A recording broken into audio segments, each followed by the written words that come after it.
সম্মানিত সুধী দর্শকবৃন্দ, আজ আমরা শুধু ঢাকা থেকে কিছু ওলামা একরামকে নিয়ে জিনাদার আসুন্নাহ ট্রাস্টে এসেছি মরহুম ডক্টর আব্দুল্লাহ জাহাঙ্গীর রহমতুল্লাহ আলাইহির প্রতিষ্ঠিত আসুন্নাহ ট্রাস্ট এর বিভিন্ন কার্যক্রম পরিদর্শন করার জন্য। আজ এই মুহূর্তে ওলামা একরামের অত্যন্ত গুরুত্বপূর্ণ একটি অংশ, তরুণ এবং উদীয়মান আলেমে দ্বীনের এক ঝাঁক ওলামা একরামকে নিয়ে আমরা বসেছি মরহুম ডক্টর আব্দুল্লাহ জাহাঙ্গীর রহমতুল্লাহ আলাইহির স্মৃতিচারণমূলক কিছু আলোচনা পেশ করার উদ্দেশ্যে। আমরা সকলেই জানি মরহুম আব্দুল্লাহ জাহাঙ্গীর রহমতুল্লাহ আলাই বাংলা ভাষাভাষী ওলামা একরামের মধ্য থেকে এক বিরল ব্যক্তিত্বের অধিকারী ছিলেন। তার বহুমুখী যোগ্যতা, তার বহুমুখী প্রতিভা, সর্বব্যাপিতা এবং সর্বমহলে গ্রহণযোগ্যতা সমসাময়িক যুগে ওলামা একরামের মধ্যে, বাংলা ভাষাভাষী ওলামা একরামের মধ্যে খুব কমই দেখা গেছে। তো আজ আমরা তার সম্পর্কে কিছু স্মৃতিচারণমূলক কথা সম্মানিত দর্শকবৃন্দের সামনে উপহার দিতে চাই, যেন সে সমস্ত কথা থেকে আমরা সকলেই উপকৃত হতে পারি। তার মতো জীবন আদর্শ আমরা সকলেই আমাদের নিজেদের জীবনে গঠন করতে পারি। আল্লাহ সুবহানাহু ওয়া তাআলা আমাদের সকলকে তৌফিক দান করেন। এই উদ্দেশ্যে স্টুডিওতে যে সমস্ত ওলামা একরামগণ উপস্থিত আছেন, আমি সর্বপ্রথম তাদেরকে পরিচয় করে দিতে চাই। সর্বপ্রথম আমার ডানে উপস্থিত আছেন কুষ্টিয়া ইসলামী বিশ্ববিদ্যালয়ের সম্মানিত প্রফেসর এবং ডক্টর আব্দুল্লাহ জাহাঙ্গীর রহমতুল্লাহ আলাইহির দীর্ঘদিনের সহকর্মী, অত্যন্ত প্রাজ্ঞ একজন আলেমে দ্বীন ডক্টর আবু বকর মোহাম্মদ জাকারিয়া মজুমদার হাফিজাহুল্লাহ। আসসালামু আলাইকুম ওয়া রাহমাতুল্লাহি ওয়া বারাকাতুহু। তারপরে উপস্থিত আছেন ঢাকার সায়েন্স ল্যাবরেটরি মসজিদের সম্মানিত খতিব, পিস টিভি বাংলার আলোচক এবং ডক্টর আব্দুল্লাহ জাহাঙ্গীর রহমতুল্লাহ আলাইহির বেশ অনেক দিনের পরিচিত সুবক্তা ফজিলতুল শেখ হাসান জামিল হাফিজাহুল্লাহ। আসসালামু আলাইকুম ওয়া রাহমাতুল্লাহি ওয়া বারাকাতুহু। তারপরে উপবিষ্ট আছেন অত্যন্ত তরুণ এবং উদীয়মান আলেমে দ্বীন, islamhouse.com এর ডক্টর আবু বকর মোহাম্মদ জাকারিয়া হাফিজাহুল্লাহর সহকর্মী হিসাবে কর্মরত এবং দৈনিক আলোকিত বাংলাদেশের সহ সম্পাদক মাওলানা আলী হাসান তৈয়ব। আসসালামু আলাইকুম ওয়া রাহমাতুল্লাহি ওয়া বারাকাতুহু। তারই পরে এই লাইনের সর্বশেষে উপবিষ্ট আছেন মরহুম আব্দুল্লাহ জাহাঙ্গীর রহমতুল্লাহ আলাইহির অত্যন্ত একমাত্র সুযোগ্য সাহেবজাদা এবং আসুন্নাহ ট্রাস্টের বর্তমান চেয়ারম্যান এবং আল ইমাম বিশ্ববিদ্যালয়ে অধ্যয়নরত ফজিলতুল শেখ উসামা খন্দকার হাফিজাহুল্লাহ। আসসালামু আলাইকুম ওয়া রাহমাতুল্লাহি ওয়া বারাকাতুহু। তারপরে উপস্থিত আছেন বিভিন্ন টেলিভিশনে ইসলামী আলোচনা উপস্থাপন করে থাকেন এবং আব্দুল্লাহ জাহাঙ্গীর রহমতুল্লাহ আলাইহির বহু আলোচনার উপস্থাপক হিসাবে কর্মরত ছিলেন এবং দায়িত্ব পালন করেছেন গাজী মোহাম্মদ সানাউল্লাহ হাফিজাহুল্লাহ। আসসালামু আলাইকুম ওয়া রাহমাতুল্লাহি ওয়া বারাকাতুহু। তার পাশে আছেন অত্যন্ত পরিচিত একজন মুখ, লেখালেখির জগতে অত্যন্ত সুনামের সঙ্গে দীর্ঘদিন ইসলামী বিভিন্ন বিষয়ের উপরে লেখালেখিতে জড়িত থাকা ময়মনসিংহের ইবনে খালদুন ইনস্টিটিউটের সম্মানিত প্রতিষ্ঠাতা বিশিষ্ট আলেমে দ্বীন শেখ লবিব আব্দুল্লাহ হাফিজাহুল্লাহ। আসসালামু আলাইকুম ওয়া রাহমাতুল্লাহি ওয়া বারাকাতুহু। তার পাশে উপবিষ্ট আছেন বাংলাদেশের অত্যন্ত পরিচিত মুখ শেখুল হাদিস আল্লামা আজিজুল হক রহিমাহুল্লাহ এর সুযোগ্য সাহেবজাদা, পিস টিভি বাংলার সম্মানিত আলোচক, জামে রহমানিয়া মাদ্রাসার সম্মানিত মুহাদ্দিস ফজিলতুল শেখ মামুনুল হক হাফিজাহুল্লাহ। আসসালামু আলাইকুম ওয়া রাহমাতুল্লাহ। তার সঙ্গে পাশেই উপবিষ্ট আছেন আমাদের সকলেরই শ্রদ্ধাভাজন ডক্টর আব্দুল্লাহ জাহাঙ্গীর রহমতুল্লাহ আলাইহির অত্যন্ত আপন এবং অত্যন্ত কাছের দীর্ঘদিনের সহকর্মী, দীর্ঘদিনের সহযোদ্ধা দিন প্রচারের লাইনে ডক্টর হাফেজ এবিএম হিজবুল্লাহ হাফিজাহুল্লাহ। আসসালামু আলাইকুম ওয়া রাহমাতুল্লাহি ওয়া বারাকাতুহু। সর্বশেষে উপস্থিত আছেন আসুন্নাহ ট্রাস্টের সম্মানিত ট্রাস্টি এবং আব্দুল্লাহ জাহাঙ্গীর রহমতুল্লাহ আলাইহির অত্যন্ত কাছের এক আপন ব্যক্তিত্ব, অত্যন্ত আস্থাভাজন, অত্যন্ত বিশ্বস্ত সহকর্মী এবং বন্ধু জনাব ডক্টর সোহাইব হাফিজাহুল্লাহ। আসসালামু আলাইকুম ওয়া রাহমাতুল্লাহি ওয়া বারাকাতুহু। সম্মানিত দর্শকবৃন্দ, এবার আমরা সরাসরি চলে যাচ্ছি আলোচনা পর্বে। প্রত্যেক মেহমান থেকে আমরা ডক্টর আব্দুল্লাহ জাহাঙ্গীর রহমতুল্লাহ আলাইহির জীবনের বিভিন্ন দিক সম্পর্কে, তাদের চোখে দেখা প্রত্যেকের দৃষ্টিভঙ্গি থেকে আব্দুল্লাহ জাহাঙ্গীর রহমতুল্লাহ আলাইকে কে কিভাবে মূল্যায়ন করছেন, তার জীবনের ভালো দিকগুলো কি কি ছিল সেগুলো আমরা আলোচনা করব, যেন সেই দিকগুলো আল্লাহ সুবহানাহু ওয়া তাআলা আমাদের সকলের মধ্যে নিয়ে আসার তৌফিক দান করেন, আমাদেরকে অনুকরণ করার তৌফিক দান করেন। সর্বপ্রথম আমি চলে যাচ্ছি প্রফেসর ডক্টর আবু বকর মুহাম্মদ জাকারিয়া হাফিজাহুল্লাহ। বিসমিল্লাহির রাহমানির রাহিম, আলহামদুলিল্লাহি রাব্বিল আলামিন, ওয়াসসালাতু ওয়াসসালামু আলা আশরাফিল আমবিয়া ওয়াল মুরসালিন নবিয়িনা মুহাম্মাদ ওয়া আলা আলিহি ওয়া সাহবিহি আজমাইন, আম্মা বাদ। ডক্টর আব্দুল্লাহ জাহাঙ্গীর রহমতুল্লাহ আলাই তিনি আমাদের মুরব্বী ছিলেন, বিশেষ করে আমার চেয়ে 10 বছর 11 বছরের বড়, এবং তিনি যখন আল ইমাম ইউনিভার্সিটি শেষ করে আসছেন তখন আমরা মদিনা ইউনিভার্সিটি যাই।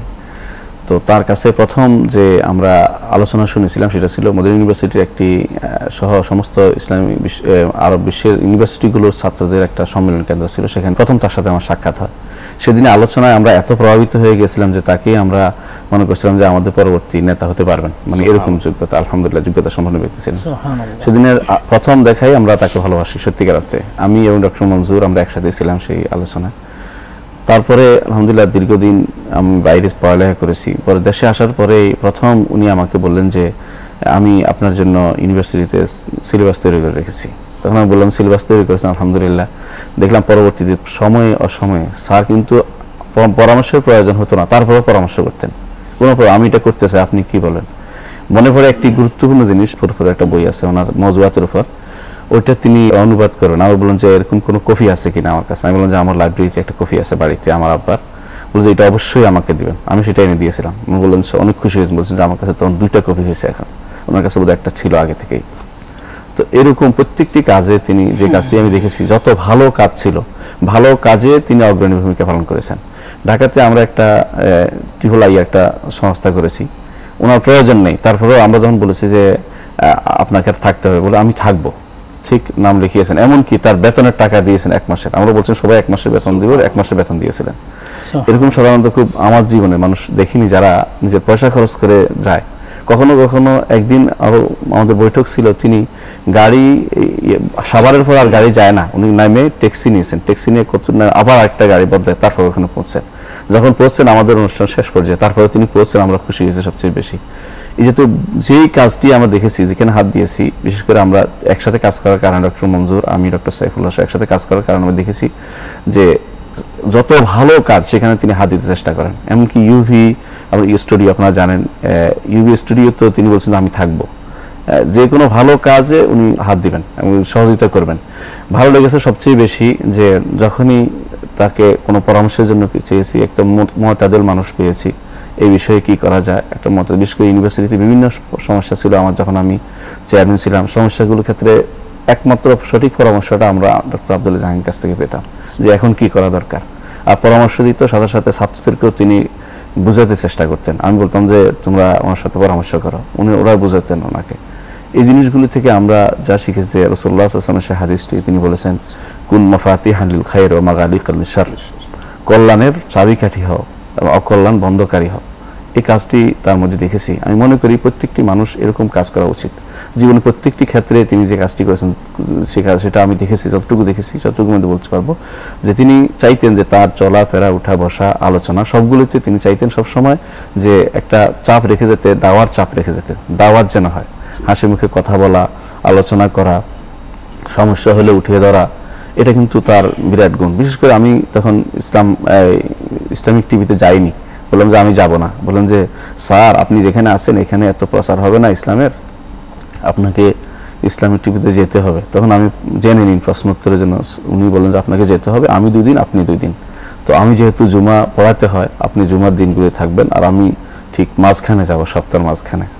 এইভাবে তিনি ভাগ করে নিলেন। এবং আশ্চর্য জিনিস, আমরা যতদিন আলোচনা করেছি ওখানে একটা বড় জিনিস দেখেছি, কেউ বলতে পারেনি যে আমাদের একজনের আলোচনার সাথে আরেকজনের আলোচনার কোনো কন্ট্রাডিক্টেড হয়েছে, এমন কিছু হয়নি। দুজনের আলোচনার মধ্যে একটা চমৎকার একটা কম্বিনেশন ছিল। এটার থেকে আমরা অনেক কিছু শেখার ছিল। আমরা তখন দেখতাম, পরবর্তী আমি জিজ্ঞাসা করতাম অনেক সময় যে স্যার এই বিষয়টা কি আলোচনা করেছেন, বলে এইভাবে দেখছি আমাদের মধ্যে মিল হয়ে গেছে আলহামদুলিল্লাহ। এগুলি আমি আমার জীবনের যতটুকু পাওয়ান দিয়ে আমার দেখা শ্রেষ্ঠ ব্যক্তিত্বের মধ্যে একজন, যাকে আমরা কোদোয়া মনে করতে পারি, এবং কোন রকমের আত্মপ্রশংসা বা প্রতিহিংসা এই জিনিসটা তার মধ্যে আমরা দেখিনি। সাধারণত আলেমদের মধ্যে এটা দেখা যায় যে তারা আরেকজনের প্রশংসা সহ্য করতে পারেন না, কিন্তু এই জিনিসটা তার মধ্যে কখনো দেখিনি। আর সফরের সঙ্গে তো আমরা ছিলাম, মক্কাতে একসাথে ছিলাম অনেকদিন, আর দুবাইতেও আপনারা জানেন একসাথে ছিলাম একই রুমে, কখনো কখনো ওখানে গিয়ে মাস্টার করে সবার আগে স্যার নিজে কিছু করে দেখাবেন, অথচ তার উঠার প্রয়োজন নাই, উনি আগে করবেন, এটা নিয়ে আসবেন এটা নিয়ে আসবেন। একদিন আপনারা ছিলেন না, আমি ঢুকছি, স্যার বলছেন যে আর কেউ নাই, আমি চা বানাবো। আমি বললাম চা বানানো যাবে না, বন্ধ করে রাখলাম, জোর করে ধরে রাখলাম, না চা খাবো না, উঠে গেলাম, চলে গেলাম, এরকম অবস্থা। মানে কিছু একটা করতে চান ওনার জীবনে, এরকম মানুষ, প্রত্যেকটি মানুষ আমাদের থেকে অনেক শিক্ষণীয় বিষয় আছে বলে আমি মনে করি। এটা আমার দেখা শ্রেষ্ঠ কাজের মধ্যে একটা, যে প্রত্যেকটি মানুষ হবে অনুকরণীয় ব্যক্তিত্ব, আরেকজন মানুষ তার থেকে শিখবে, জানবে যে এরকম হওয়া দরকার। আমরা মনে করি ভবিষ্যৎ প্রজন্ম যারা আমাদের আসবে তাদের প্রত্যেকে এরকম কাজ করা উচিত। আমরা হতে পারিনি, সেই যোগ্যতা আমাদের নাই, প্রজন্মরা তার থেকে শিখার আছে অনেক কিছু, ইনশাআল্লাহ তার আলোচনা শুনলে অনেক কিছু শিখতে পারবে। এমন ছোটোখাটো আলোচনা এত সুন্দরভাবে বলতে পারেন যেটা আমার জীবনে আমি খুব কমই দেখেছি। তার সমালোচনাকারীরা তার সমালোচনা করে, অথচ তিনি বলেন তার সম্পর্কে আমার ভাই অমুক, আল্লাহ তাকে অনেক বড় করুক এলমে। আপনারা দেখবেন তার আলোচনার ভিতরে অনেক অনেক সমালোচনা, আমার ভাই অমুক, সে আমার বিরুদ্ধে বই লিখেছে, আল্লাহ তাকে অনেক উপরে উঠাক, এই জাতীয় কথাগুলো তিনি বলেন।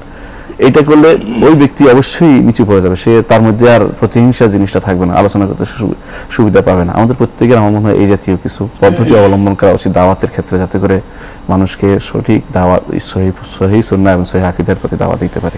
আলহামদুলিল্লাহ শেখ, আপনি চমৎকার করে আমাদেরকে স্যারের জীবনের কিছু দিক তুলে ধরলেন, আমাদেরকে উজ্জীবিত করছে এই বিষয়টা। ইনশাল্লাহ আমরা সময় পেলে আরও শুনবো আপনার কাছ থেকে। এই পর্যায়ে আমরা অনুরোধ রাখছি প্রফেসর ডক্টর আব্দুল্লাহ জাহাঙ্গীর রাহিমাহুল্লাহ তাআলার একান্ত প্রিয়জন, সহকর্মী ডক্টর ABM হিজবুল্লাহ স্যারকে অনুরোধ করছি আমাদের professor doctor Abdullah Jahangir sir সম্পর্কে তার জীবনের কিছু স্মৃতি আমাদের সামনে পেশ করবেন। আলহামদুলিল্লাহ, ওয়াসসালাতু ওয়াসসালামু আলা রাসূলিল্লাহ ওয়া আলা আলিহি ওয়া আসহাবিহি ওয়া মান ওয়ালাহু, আম্মা বা'দ। আসলে যখনই আমি আমার অত্যন্ত প্রিয় ভাজন ডক্টর আব্দুল্লাহ মোহাম্মদ জাহাঙ্গীর কথা স্মরণ করি, তখন কেন জানি বুকের মধ্যে মোচড় দিয়ে ওঠে। আমি আমার এক স্ট্যাটাসে লিখেছিলাম, যাওয়ার কথা ছিল আমারই আগে, চলে গেলেন তিনি আমাদের ছেড়ে। আমার সর্বপ্রথম তার সাথে দেখা হয় ইসলামী বিশ্ববিদ্যালয়ে, আমার নিজস্ব চেম্বার যখন ছিল দোতলায়, হঠাৎ করে উনি গিয়ে বসলেন, স্যার আসবো, আসসালামু আলাইকুম। আমি চিনতে পারিনি, বলতে আসেন বসেন। তখন পরিচয় দিলেন। তখন তিনি অলরেডি জামিয়াতুল ইমাম আহমদ সৌল ইসলামের মধ্যে PhD উনি করছিলেন, নাহবের উপরে উনি PhD করেছেন। তো বললো যে স্যার আমার তো প্রায় শেষ হয়ে আসলো, এর পরবর্তীতে কি করব, কিভাবে চলবো কিছু বুঝতে পারতেছি না, তো আপনাদের সান্নিধ্যে আসলাম, আপনাদের কাছ থেকে যদি কোনো ভালো পরামর্শ পাওয়া যায়। তখন আমি তাকিয়ে থাকলাম তার দিকে, কেননা তখন ইসলাম বিশ্ববিদ্যালয়ের মধ্যে বেশ কয়েকজন ছিলেন মদিনা থেকে যারা পড়ে এসেছেন। তখন আমি ওনার চেহারার দিকে তাকিয়ে একটা নিজের আত্মিক প্রশান্তি অনুভব করলাম এবং তাকে বললাম যে জাহাঙ্গীর ভাই, আপনি চিন্তা করবেন না, একবার ইতমিনানসে আপনি PhDটা শেষ করেন, শেষ করার পর ফিরে আসেন দেশে, আপনাদের মতো লোকের অনেক দরকার, বিশেষ করে আমাদের বিশ্ববিদ্যালয়ে। কিভাবে হবে সেটা জানি না, তবে চেষ্টা করতে তো আপত্তি নেই। আল্লাহর কি মেহেরবানি, উনিও আসলেন, আমিও তখন শিক্ষা ছুটিতে চলে গেলাম। যাই হোক, এর ভিতরে আল্লাহ পাক ওনাকে কবুল করলেন। উনি একজন আদবের ছাত্র হয়েও, নাহউ সরফের ছাত্র হয়েও আল্লাহ পাক ওনাকে হাদিসের জন্য কবুল করেছেন। এটার রহস্য আমি অনেকদিন ভেবেছি যে এটা কি করে সম্ভব। পরে দেখলাম যে ওনার মাঝে সুন্নতকে জিন্দা করা, ইহইয়াউস সুন্নাহ, যে একটা প্রবল আকাঙ্ক্ষা ছিল, আল্লাহ পাক সম্ভবত এই হাদিস ডিপার্টমেন্টে ঢোকার মাধ্যমে সেই সুযোগটা করে দিয়েছেন। বললে অনেক কথাই বলা যাবে, আমি অত কথা বলতে চাই না, শুধু এতটুকু বলবো, আব্দুল্লাহ জাহাঙ্গীর ভাই একটা কথা আমার মনে পড়ে যে আসুন্নাহ ট্রাস্ট আমি কেন করলাম। আমি তো একজন বড় নাম করা পীর সাহেবের বড় জামাই, আমি তো ইচ্ছা করলে বিশাল খানকা দিতে পারতাম। তখন উনি বলেছেন যে স্যার, সবসময় উনি এইভাবেই সম্বোধন করেন, স্যার আমি ভাবলাম খানকা দিয়ে কি হবে, আমার তো প্রয়োজন হচ্ছে সুন্নাহকে প্রচার করা, কাজে সুন্নাহ কেন্দ্রিক আমি একটা যদি সংস্থা করতে পারি তাহলে তার মাধ্যমে আমি সুন্নাহকে ছড়িয়ে দিতে চাই।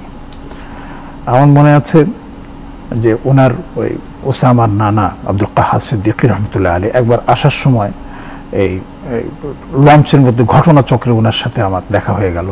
উনি উপরে বসে পান খাচ্ছিলেন, তো আমিও উনি দেখে চমকে উঠলাম, গিয়ে সালাম আলাইকুম সালাম বললাম, কোথায় কী করেন বললাম। তো উনি বললেন যে ডক্টর আবদুল্লাহ জাহাঙ্গীরকে চেনেন? আমি বলছি হ্যাঁ, কী বলেন, চিনবো না, উনি তো আমাদেরই সহকর্মী। তখন বললেন যে হ্যাঁ, উনি তো আমাকে অনেক কিছু শিখিয়েছেন। আজীব কথা বলেছেন। এবং এটা বলাটা বাতুলতা হবে না যে এই সিলসিলার অনেক বিষয়গুলোকে উনি এমন চমৎকারভাবে পরিবর্তন করিয়ে দিয়েছেন যে ফুরফুরার যে সিলসিলার মধ্যে এখন সুন্নতের অনেক ধারায় এসে গেছে। এবং এই ধারার প্রাণ পুরুষ ছিলেন আমাদের আব্দুল্লাহ জাহাঙ্গীর সাহেব। খুব নরমভাবে, খুব চমৎকারভাবে বুঝাতেন। যখনই বুঝতো ব্যাস কোনো কথা নেই, সিদ্ধান্ত হয়ে গেছে, এখন থেকে এটা চলবে। এইভাবে উনি সুন্নতের উপর চলতে চেষ্টা করেছেন। এরপরে রাহে ভিলায়াত বইটির কথা না বললেই নয়। রাহে ভিলায়াত বইটি আর এর পাশাপাশি জাল হাদিসের জালিয়াতি, এই সমস্ত বইগুলি উনি লিখে, যেটা আমরা কলম ধরতে হিমশিম খেয়েছি, চিন্তা করেছি, কিন্তু সাহস করি নেই, সেই সাহসটি আমাদের ডক্টর আব্দুল রহমান জাহাঙ্গীর সাহেব করে দেখিয়ে দিয়েছেন যে না, আসলে কোনটা সঠিক, কোনটা আমাদেরকে মানতে হবে, কোনটা থেকে আমাদেরকে বিরত থাকতে হবে।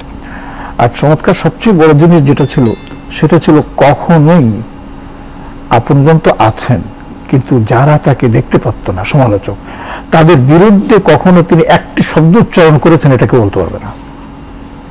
মানে এটা আর বড় আজীব, মানে বিষয়। এটা কিভাবে আমরা অনেক সময় আবেগী হয়ে যাই, উত্তেজিত হয়ে, কিন্তু ওনার কাছে এটা পাইনি। এছাড়া আর অনেক বিষয় আছে, আমার সাথে আছে, আমার বাচ্চাদের জন্য পর্যন্ত তিনি সুপারিশ করেছেন, সেটাও আছে। তারপর ইউনিভার্সিটিতে আমি একবার ওই আমার এক ফেলোর বললাম যে স্যার আপনাকে আমার আলোচক হতে হবে। স্যার আমি কি আলোচনা করতে পারবো? আমাকে পারবেন না পারেন, আপনার উপস্থিতি আমার কাম্য। স্যার আপনি হুকুম করেছেন, আমি এসে যাব। ঠিক উনি গেছেন। ওই ওই ওই সেমিনারকে আমি পোস্টপোন করতে বাধ্য হয়েছি, যে কোনো কারণে হোক। উনি আমাকে পরামর্শ দিয়েছেন, বলছেন যে স্যার কিছু সমস্যা আছে, দেখেন কিছু করতে পারেন কিনা, না করতে পারলেই ভালো। আমি যে আপনি স্যার কথা বলেন টেকনিক, ব্যাস আমি বললাম যে পোস্টপোন করে দিলাম। যে এই যে একটা মানে দূরদর্শিতা এবং আরেকজনের সহায়তা করা, এই জিনিসটা আমরা তার কাছ থেকে পেয়েছি। আর দুবাইয়ে ঘটনাচক্রে আমি আর এই যে শেখ হাসান জামিল সাহেব, আমরা এক রুমে ছিলাম। আমাদের পাশে ছিলেন ডক্টর আবদুল্লাহ জাহাঙ্গীর সাহেব এবং তার সাথে ছিলেন কাজী ইব্রাহিম। এই যে চারজন একসাথে ফজরের নামাজ এমন কোনোদিন যায়নি যে আমরা একসাথে জামাতে নামাজ পড়িনি, প্রতিদিন ওর জামাতে নামাজ পড়েছি আলহামদুলিল্লাহ। তো তার কথা আল্লাহ পাক তার কাছে শুধু এখন এই দোয়াই করি। আরো অনেক কথা আছে, পরবর্তী সময় হলে আরো বলা যাবে ইনশাআল্লাহ। আল্লাহ পাক তাকে জান্নাতের উঁচু মাকাম দান করুন, সেই কথাটাই আমরা বলবো। জাযাকুমুল্লাহু খাইরান। জাযাকুমুল্লাহ। অত্যন্ত গুরুত্বপূর্ণ কিছু বিষয় উঠে আসলো। এবার আমরা চলে যাচ্ছি আমাদের আজকের মজলিসের অত্যন্ত গুরুত্বপূর্ণ ব্যক্তিত্ব, ঢাকা থেকে আগত ফজিলতুল শেখ মামুনুল হক হাফিজাহুল্লাহ এর কাছে। আমি ফজিলতুল শেখ মামুনুল হক হাফিজাহুল্লাহ কাছে জানতে চাই, আব্দুল্লাহ জাহাঙ্গীর সাহেব রহমতুল্লাহ আলাইহির জীবনের কোন কোন দিকগুলো আপনার চোখে আমাদের জন্য অনুকরণীয় বলে মনে হয়েছে, যদি সেগুলো আপনি চিহ্নিত করে দিতেন, যেন আমরা তার মতো হতে পারি, সে ভালো দিকগুলো গ্রহণ করতে পারি। আলহামদুলিল্লাহ রাব্বিল আলামিন, ওয়াসসালাতু ওয়াসসালামু আলা সাইয়্যিদিল মুরসালিন ওয়া আলা আলিহি ওয়া আসহাবিহি ওয়া মান তাবিআহুম ওয়া দাআ বিদাওয়াতিহিম ইলা ইয়াউমিদ্দিন। বা'দ। আজকে আমি আসুন্নাহ ট্রাস্টে পরিদর্শনে আসতে পেরেছি। এটা একদিকে আমার জন্য অত্যন্ত আনন্দের বিষয়, তবে আমাকে এই বিষয়টি অত্যন্ত পীড়া দিচ্ছে একটি স্মৃতির স্মরণ। ডক্টর আবদুল্লাহ জাহাঙ্গীর সাহেব, তিনি আমাকে একটি বিশেষ প্রয়োজনে, বিশেষ একটি প্রোগ্রামে অংশগ্রহণ করবার জন্য অত্যন্ত আন্তরিকভাবে তিনি আমাকে দাওয়াত দিয়েছিলেন। সেই প্রোগ্রামটি একটা বিশেষ প্রয়োজনীয় প্রোগ্রাম ছিল এবং সেই প্রোগ্রামের ভিতর দিয়েও ডক্টর আবদুল্লাহ জাহাঙ্গীর সাহেব রহমতুল্লাহ আলাইহি তার যে চিন্তা এবং মানুষ উম্মতের প্রতি যে তার দরদ, তার একটি বিষয় ফুটে ওঠে। তিনি চাচ্ছিলেন, তার জীবনে যে অন্যতম একটা লক্ষ্য ছিল এবং তার যে কর্মকাণ্ডের মূল যে ক্ষেত্র তিনি নির্বাচন করেছেন, এই তার যে নিজের অঞ্চল, নিজের যে মাতৃভূমি এবং নিজের যে জন্মস্থান ঝিনাইদহ এবং এর পার্শ্ববর্তী এলাকায় সঠিক ইসলামের প্রচার, এই বিষয়টাকে তিনি তার জীবনের অন্যতম একটি লক্ষ্য হিসেবে তিনি তিনি স্থির করেছেন, নির্বাচন করেছিলেন।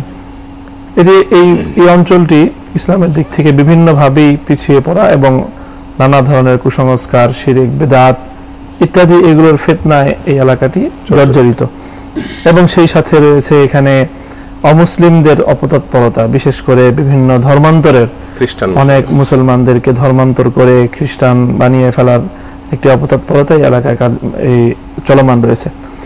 তো তাকে এই বিষয়গুলো শুধু পীড়িতই নয় বরং অস্থির করে তুলেছিল। সেখান থেকেই তিনি সিদ্ধান্ত নিয়ে তিনি এই অঞ্চলকে আলোকিত করে এই এলাকায় ইসলামের শিক্ষা, সুন্নাহর শিক্ষায় মানুষকে উদ্ভাসিত করার জন্য তিনি তার জীবনের একটি লক্ষ্য হিসেবে তিনি এটাকে স্থির করেছিলেন। এই কাজ করবার জন্য তার প্রয়োজন ছিল এই গোটা এলাকাতেই এলমে দ্বীনের ব্যাপক প্রচার ঘটানোর। এই জন্য চাচ্ছিলেন যে এই এলাকায় যারাই যেখানে দ্বীনের কাজ করছে, এলমে দ্বীনের কাজ করছে, অন্যান্য আলেম ওলামাদের সাথে সমন্বয় করে যেন কাজটা হয়, এবং এদেশে এই অঞ্চলে দ্বীনী যে সকল শিক্ষা প্রতিষ্ঠানগুলো আছে সেই শিক্ষা প্রতিষ্ঠানগুলোরও যেন উন্নতি ঘটতে পারে। এবং আমাদের দেশে আমরা যে একটি বিব্রতকর সমস্যায় পড়ি সেটা হলো যে আমাদের মধ্যে কিছু শাখাগত বিষয়ে মতপার্থক্য আছেই। আমরা দেখা যায় অনেক সময় সেই এই গৌণ মতপার্থক্যগুলোকে আমরা মৌল বানিয়ে ফেলি এবং সেগুলো মুখ্য বানিয়ে সেগুলোকে নিয়ে আমরা বিবাদে লিপ্ত হয়ে যাই। তো ডক্টর জাহাঙ্গীর স্যার রহমতুল্লাহ আলাইহি তার জীবনে অন্যতম একটি আমি শিক্ষা বলবো এবং তার জীবনের একটি অনুকরণীয় বর্তমান সময়ে খুবই প্রয়োজনীয় বিষয়, সেগুলো সকলকে এবং সকল মতের, সকল পথের যারা সঠিক পথের অনুসারী মৌলিকভাবে, শাখাগত কিছু বিষয়ে মত পার্থক্য থাকলেও মৌলিকভাবে যাদেরকে নিয়ে একসাথে কাজ করা যায় তাদের সাথে ঐক্যের একটি বন্ধন তৈরি করার যে এক প্রেরণা তার মধ্যে ছিল। তিনি আমরা জানি শিক্ষাগতভাবে এবং ঐতিহ্যগতভাবে তিনি বাংলাদেশে যে আলিয়া সিলসিলার ওই সিলসিলা থেকে তিনি পড়াশোনা করেছেন এবং পরবর্তীতে মধ্যপ্রাচ্যে তিনি গিয়েছেন এবং সেখানে জামিয়াতুল ইমাম থেকে তিনি পড়াশোনা করেছেন এবং সেখান থেকে এসে তিনি বিশ্ববিদ্যালয়ে তার কর্মজীবনের তিনি সূচনা করেছেন এবং আমৃত্যু তিনি সেখানেই তার কর্মজীবনকে ব্যক্ত রেখেছেন। কওমি মাদ্রাসা এবং কওমি মহল বলে যে বাংলাদেশে একটি বিরাট মহল রয়েছে ধর্মীয় অঙ্গনে, এর সঙ্গে ওনার স্বাভাবিকভাবেই কোনো সম্পর্ক এবং সংযোগ ছিল না, কিন্তু তিনি কর্ম ময়দানের বাস্তবতায় এসে তিনি বুঝতে পেরেছেন যে এই অঞ্চলে কওমি মাদ্রাসা এবং এই মহল যারা কাজ করছে তারা একটি বড় উল্লেখযোগ্য অংশ এবং তাদের সাথে মিলেমিশে কাজ করা প্রয়োজন। এখানে কারো মধ্যে কোনো ভুল ত্রুটি থাকতে পারে, কিন্তু সেই ভুল ত্রুটিগুলোকে সংশোধন করে তাদের সাথে সমন্বয় করে তাদেরকে নিয়েই যদি কাজ করা হয় তাহলে সে কাজটাই হবে উম্মতের জন্য, দেশের জন্য, মানুষের জন্য কল্যাণকর। এই জন্য তিনি চাইতেন যে বিশেষ করে ঝিনাইদহে দ্বীনী শিক্ষা প্রতিষ্ঠানের অপ্রতুলতা রয়েছে আমাদের আশেপাশে অন্যান্য অঞ্চলগুলো থেকে, সেই তুলনায় ঝিনাইদহ এবং কুষ্টিয়ায় মাদ্রাসার সংখ্যা অনেক কম। যদি আমরা পাশে আপনার যশোর, খুলনা, ওদিকে যদি আমরা পাবনা, সিরাজগঞ্জ দেখি, সেই তুলনায় ঝিনাইদহ এবং কুষ্টিয়ার এই অঞ্চলে মাদ্রাসার সংখ্যা খুবই কম। ডক্টর আব্দুল্লাহ জাহাঙ্গীর সাহেব রহমতুল্লাহ আলাইহি তিনি আমার সঙ্গে একান্ত আলাপচারিতাও এই একটা খুব অস্থিরতা প্রকাশ করতেন যে কিভাবে এই অঞ্চলে দ্বীনী শিক্ষা প্রতিষ্ঠানের আরো ব্যাপকতা আনা যায়, ব্যাপকভাবে শিক্ষা প্রতিষ্ঠান করা যায় এবং সেই শিক্ষা প্রতিষ্ঠানগুলোতে সঠিক ইসলামের শিক্ষা প্রচার করা যায়। তো তিনি এমন একটি প্রোগ্রামের জন্য আমাকে খুব বলছিলেন। আমার যেহেতু হাজর শেখুল হাদিস রহমতুল্লাহ আলাইহির সঙ্গে আমার একটি নিসবত রয়েছে, আমি তার সন্তান, সেই হিসেবে কওমি মহলের ওলামায়ে কেরাম অনেকে আমাদেরকে মহব্বত করেন, সেই হিসেবে তিনি চাচ্ছিলেন যে আমরা যদি একসাথে বসে এই অঞ্চলে ওলামায়ে কেরামকে বলি তাহলে কাজটা ভালো হবে। তো যাকে দিয়ে যেই কাজটা করালে ইসলামের জন্য উপকারিতা বেশি হবে তিনি নিজে কখনোই নিজেই সবকিছু করতে হবে অথবা নিজেই বড় এই মনোভাব কখনোই তার মধ্যে আমরা দেখিনি, বরং তার বিপরীত যে তিনি অনেক বড় হয়েও, এত বড় মানুষ হয়েও কিভাবে নিজেকে এত ছোটভাবে প্রকাশ করা যায়। ডক্টর আব্দুল্লাহ জাহাঙ্গীর ছিলেন এই যুগের তার সুন্দর এবং অত্যন্ত শ্রেষ্ঠ একটি নমুনা। আল্লাহ পাক রব্বুল আলামিন আমাদের সকলকে তার এই রেখে যাওয়া আদর্শ অনুসরণ করার তৌফিক দান করেন এবং তার যে একটি উদগ্র বাসনা ছিল, কামনা ছিল যে সব মত পথের সকল আলেম ওলামা তারা শাখাগত মতপার্থক্যগুলোর ঊর্ধ্বে উঠে দ্বীনের মৌলিক বিষয়গুলোকে, কোরআন সুন্নাহকে সামনে রেখে জাতিকে সঠিক দিক নির্দেশনা প্রদান করুক এবং সকল বিভ্রান্তি শিরক বেদাতের এর অপনোদনে সঠিক কোরআন এবং সুন্নাহর আলোকে যেন তারা সমাজে ছড়িয়ে দিতে পারে। আমরাও সকলে মিলে তার রেখে যাওয়া আদর্শ অনুসরণ করব। আল্লাহ পাক রব্বুল আলামিন আমাদের সকলকে তৌফিক দান করুন। জাযাকুমুল্লাহ আহসানুল জাযা। আলোচনা করছিলেন ফজিলতুল শেখ মামুনুল হক হাফিজাহুল্লাহ, আল্লাহ তাআলা তাকে উত্তম বিনিময় দান করেন। ডক্টর আব্দুল্লাহ জাহাঙ্গীর রহমতুল্লাহি আলাইহি এমন এক ব্যক্তিত্ব আসলেই যে তার জীবনের কোন দিক নিয়ে আমরা শুরু করব এবং অল্প সময় সেটা শেষ করা অত্যন্ত কঠিন আমাদের জন্য। তারপরে আমাদের যা যেটুকু মনে পড়ছে সে অংশটুকু আলোচনা করা। আসলে এখন এমন একটি সময় আমরা পার করছি যে সময়ে ওলামায়ে কেরামের ভিতরে যে সমস্ত দিকগুলোর বড় অভাব দেখা দিচ্ছে, আল্লাহ সুবহানাহু ওয়া তাআলা সেই দিকগুলো দিয়েই আব্দুল্লাহ জাহাঙ্গীর রহমতুল্লাহ আলাইহিকে যেন সাজিয়েছেন। আজ ওলামায়ে কেরামের মধ্যে ঐক্য ভাবনার যথেষ্ট অভাব, তিনি যেন এরই অত্যন্ত বড় মাপের একজন কাণ্ডারি হয়ে আবির্ভূত হলেন আমাদের মাঝে। ওলামায়ে কেরামের মধ্যে আজ উত্তম আখলাকের অত্যন্ত খরা চলছে। এই মুহূর্তে আখলাকের সর্বোচ্চ প্রশংসনীয় আমাদের সমাজে বর্তমান বাস্তবতায় সর্বোচ্চ প্রশংসনীয় মহলটি জায়গাটি যেন তিনি দখল করে নিয়েছেন। আল্লাহ সুবহানাহু ওয়া তাআলা তাকে জান্নাত নসিব করেন। তার জীবনের অন্য কোনো দিক নিয়ে বা ভালো কোনো দিক নিয়ে আলোচনা করার জন্য এবার আমি আহ্বান করছি শেখ হাসান জামিল হাফিজাহুল্লাহকে। বিসমিল্লাহির রহমানির রহিম। ইন্নাল হামদুলিল্লাহ নাহমাদুহু ওয়া নুসাল্লি আলা রাসূলিহিল কারীম, আম্মা বা'দ। আলহামদুলিল্লাহ, এই মুহূর্তে আসলে নিজেকে খুব ভাগ্যবান মনে হচ্ছে যে একজন মহান মানুষের জীবনের কিছু অংশ নিয়ে যা তার আদর্শ হিসেবে অন্যদের জন্য অনুকরণীয় হতে পারে এমন কিছু বিষয় নিয়ে আলোচনা হচ্ছে। এমন এক বৈঠকে আমাকে আমন্ত্রণ জানানো হয়েছে, আমি আসতে পেরেছি, বসতে পেরেছি, কিছু কথা বলার সুযোগ দেওয়া হয়েছে। এই জন্য আয়োজকদেরকে ধন্যবাদ, মোবারকবাদ, আলহামদুলিল্লাহ। ডক্টর আব্দুল্লাহ জাহাঙ্গীর রাহিমাহুল্লাহ তাআলা এমন এক ব্যক্তিত্ব, এমন এক মহান মানুষ, তার জীবনের নেক আখলাকগুলো এত বিস্তৃত, এত বিশাল আঙ্গিনা, সে বিষয়ে কথা বলা আমার মতো ছোট মানুষের এই সময়ে অসম্ভব অবশ্যই। তারপরেও আমার ব্যক্তিগত জীবনের সাথে তার কিছু ঘটে যাওয়া বিষয় আমি তুলে ধরতে চাই, যেগুলি দিয়ে আসলে তার আখলাকের চরিত্রের, উত্তম চরিত্রের যে অবস্থানটা সেটা কিছুটাও যদি পরিষ্কার হয় এবং এর থেকে যদি দর্শক সাধারণ মানুষ কিছু শিখতে পারে তাহলে আমি মনে করব যে আমরা সার্থক, আলহামদুলিল্লাহ।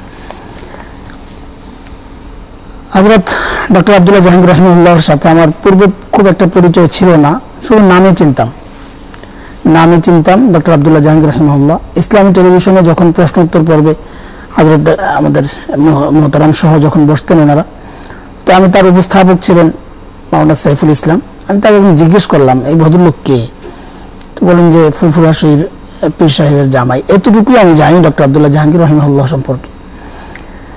দুবাইতে পিস টিভির প্রোগ্রাম রেকর্ডের জন্য যখন আমরা সফরে বের হলাম, একই সফরে একই সাথে, তো ঘটনাচক্রে আমার সৌভাগ্য যে আমাদের হাফিজ হিজবুল্লাহ সাহেব হাফিজাহুল্লাহ, ডক্টর আব্দুল্লাহ জাহাঙ্গীর রাহিমাহুল্লাহ এবং মুফতি কাজী ইব্রাহিম সাহেব হাফিজাহুল্লাহ তাআলা, এই বড়দের সাথে আমার থাকার সৌভাগ্য হয়েছে। সেখানে আমি একটা বিষয় লক্ষ্য করেছি যেটা আমাদের হাফিজ হিজবুল্লাহ সাহেবের আলোচনায় উঠে এসেছে এবং হযরত জাকারিয়া হাফিজাহুল্লাহ ওনার আলোচনায় উঠে এসেছে, সেটা হলো তিনি সবসময় একটা উদ্যমী মেজাজে থাকতেন, যে কিছু একটা কারোর জন্য করতে পারলে মনে হয় যেন তিনি প্রশান্তি পান মনের মধ্যে, এটা সবসময় অনুভব করতেন। সবসময় আমরা যখন ওনার সাথে দেখা করতে যেতাম, একটু খেজুর, একটু কিশমিশ, একটু বাদাম বের করে দিতেন, একটু খান। তার এই উদাহরণ, আমরা তো ছোট মানুষ, তার ছাত্র সমতুল্য, সন্তান সমতুল্য, বয়সের দিক থেকে, এলেমের দিক থেকে, বাস্তবতার অবস্থানের দিক থেকে তার ছাত্র সমতুল্য।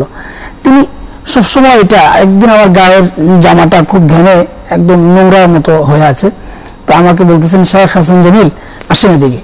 তো আমাকে উনি ওই কিচেন রুমে নিয়ে গেলেন, সেখানে ওয়াশিং মেশিন ছিল। ওই ওয়াশিং মেশিন আমাকে পুরো, আমি ফার্স্ট জীবনে কখনো অনুভব করিনি যেটা চালাতে হবে, এই জন্য শিখিও নাই, প্রয়োজন মনে করি নাই। তিনি আমাকে ওখানে দাঁড়িয়ে দাঁড়িয়ে ওই ওয়াশিং মেশিন কীভাবে ইউজ করতে হয় পুরোটা দেখায়, তারপর বললেন যে কাপড় চোপড়গুলো এবার সুন্দর করে ধুয়ে নেন।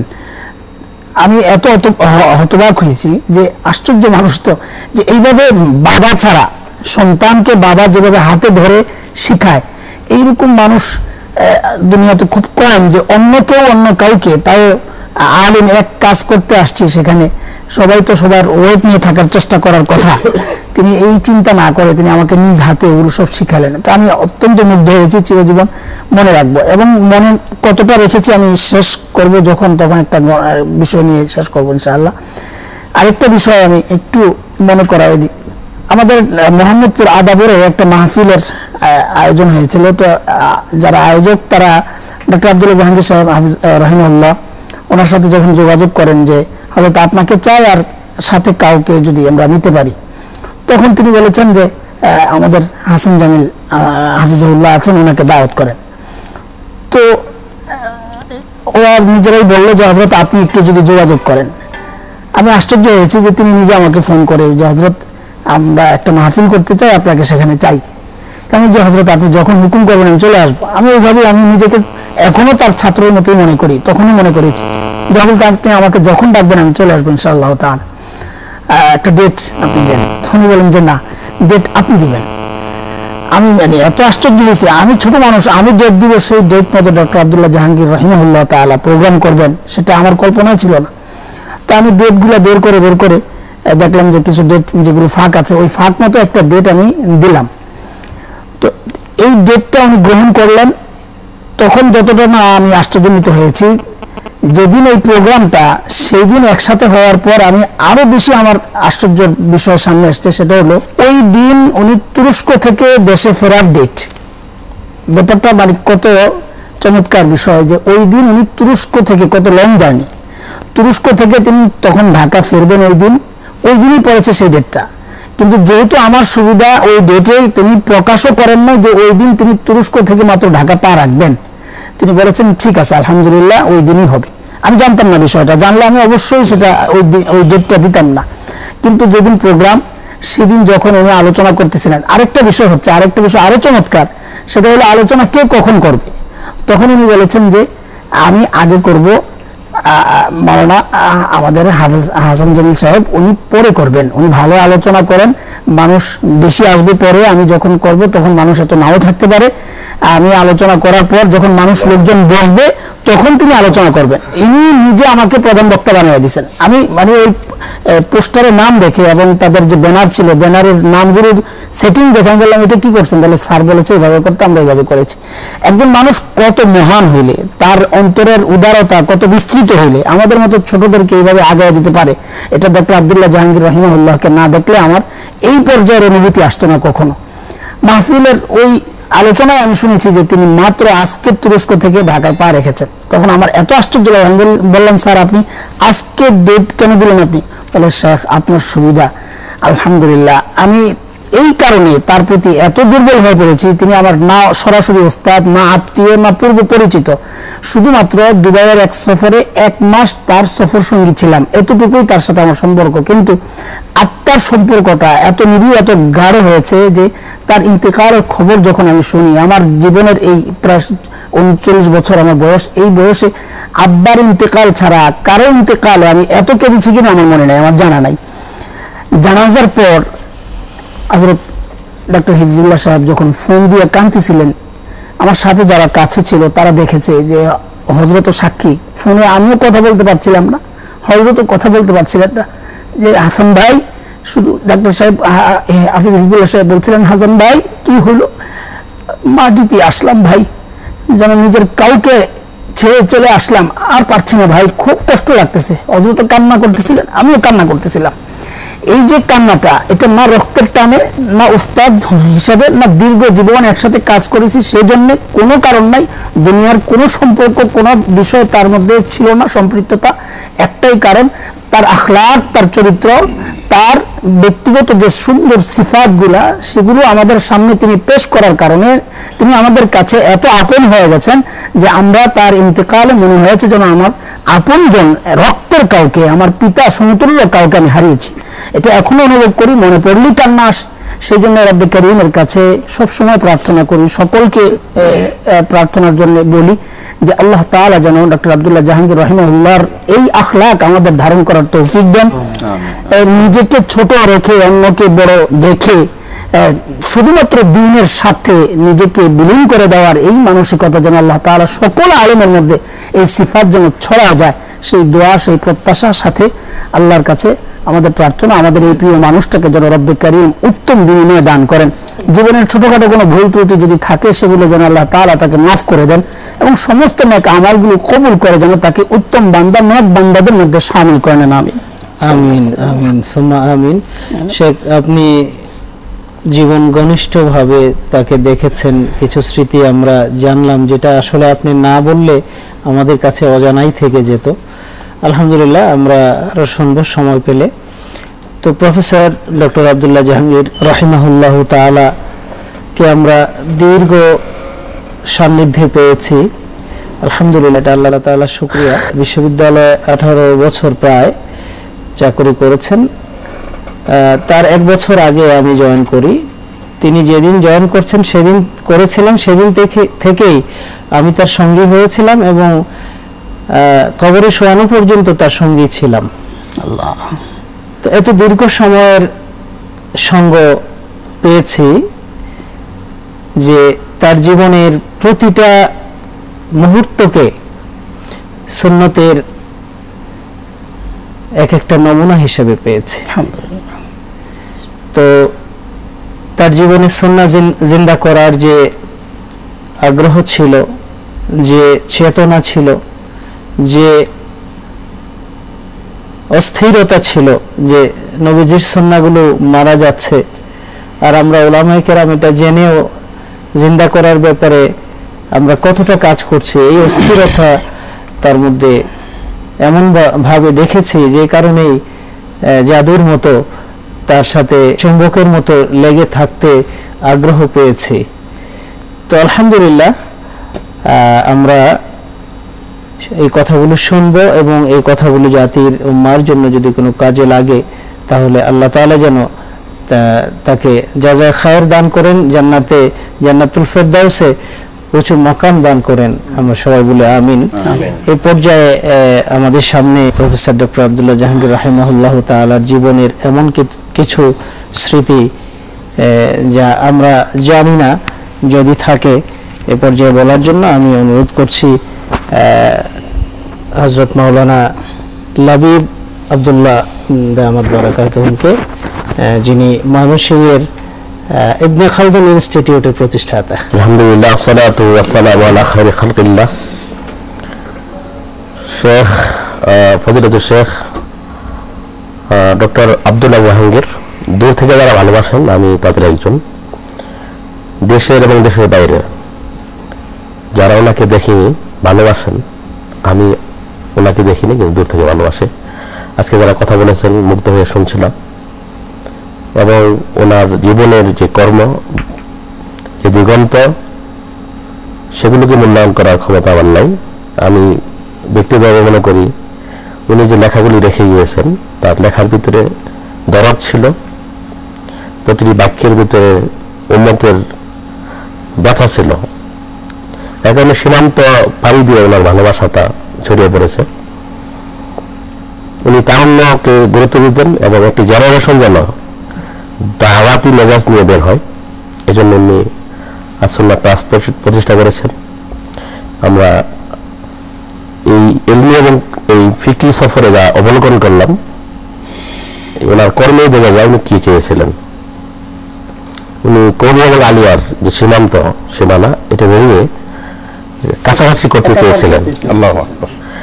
এবং আমাদের শেখ মামুন সাহেব বললেন যে শাখাগত বিষয়গুলো দাবিয়ে রেখে এই যে বিশ্বায়নের যুগে, গ্লোবালাইজেশনের যুগে উম্মতের যা প্রয়োজন সেটাকে উনি করতে চেয়েছেন এবং উদারতা, সমন্বয়ের মানসিকতার কারণে একজন আলিমের প্রতি এত ভালোবাসা এবং ওনার এই ভালোবাসা থাকবে, ওনার প্রতি ভালোবাসা, কান্না, আমরা মনে করি এটা আল্লাহর রাস্তায় ভালোবাসা, আল্লাহর জন্য ভালোবাসা। ওনার কর্মগুলোর মধ্যে আসুন্নাহ ট্রাস্ট, উনি সুন্নতে উদ্ভাসিত জীবনের জন্য কাজ করেছেন। বিশেষ করে ওনার রেখে যাওয়া যে মাদ্রাসাগুলি আছে, এখানে হাদিস আছে এবং দাওয়া বিভাগ আছে, প্রকাশনা বিভাগ আছে।